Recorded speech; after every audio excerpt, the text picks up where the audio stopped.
आजकल पूरे पंजाब में रोला जनाब के हेलमेट पाओ नहीं तो चलान हो। चाचा जी क्या हाल है? ठीक है। ये थोड़ा जिहा उतां करिया चाचा जी।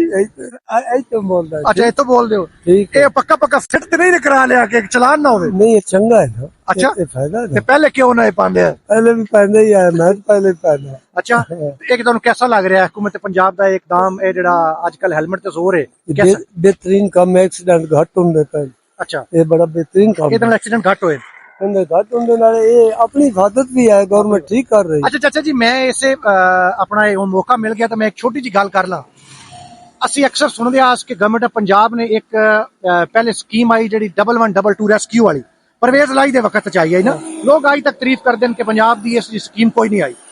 ਮੈਂ ਇਹ ਹੁਣ ਵਕਤ ਵਿੱਚ ਤਿੰਨ ਐਸੀਆਂ ਚੀਜ਼ਾਂ ਆਈਆਂ ਜਿਹੜੀਆਂ ਮੈਂ ਗਿਣਾ ਸਕਦਾ ਤੁਸੀਂ ਇਹਨੂੰ ਇੰਡੋਰਸ ਕਰਸੋ ਮੈਂ ਗੱਲ ਠੀਕ ਕਰ ਰਿਹਾ ਗਲਤ। ਪਹਿਲੀ ਆਪਣਾ ਜਿਹੜੀ ਆਈ ਉਹ ਵੇ ਸੁਥਰਾ ਪੰਜਾਬ ਸਾਡੇ ਪਿੰਡਾਂ ਤਾਈ ਸਫਾਈਆਂ ਤੱਕ ਪਹੁੰਚ ਗਏ ਨਾ ਗੱਲਾਂ ਛੱਡ ਅੱਲਾ ਦੀ ਕਸਮ बेहतरीन हो गया। मेरा पिंड है जी 43 शिमाली गुनिया वाला आज तक उस पासे कोई नहीं आया।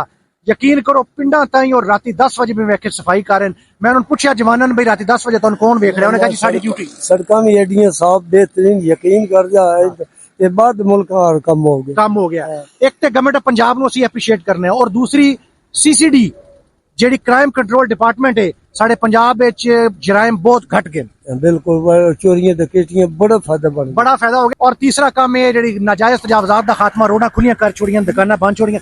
ਅੱਛਾ ਇਹਦੇ ਦੋ ਚੀਜ਼ਾਂ ਐਸੀਆਂ ਜਿਹੜੀਆਂ ਸ਼ਾਇਦ ਪੋਲੀਟੀਕਲੀ ਇਹਨਾਂ ਨੂੰ ਫਾਇਦਾ ਨਾ ਦੇਣ ਲੇਕਿਨ ਮੇਰਾ ਖਿਆਲ ਹੈ ਇਹਨਾਂ ਅਕਰਾਸ ਦਾ ਬੋਰਡ ਜਿਹੜਾ ਕੰਮ ਕੀਤਾ ਨਾ I really appreciate government of Punjab for बड़ी सोहनी हुकूमत होंदी पे यकीन करो हर पासे ना ਜਿਹੜੀਆਂ ਚੋਰੀਆਂ ਡਕੈਤੀਆਂ ਅੱਗੇ ਪਿੱਛੇ ਲੋਕ ਤੰਗ ਬਾਜ਼ਾਰ ਹੈ ਸਾਰੇ ਬੜਾ अच्छा हुणे हेलमेट ला के लोगों ने विखा तो दो कि तुसी हो कौन जब वीडियो चल सी पता लग सी भी कौन है।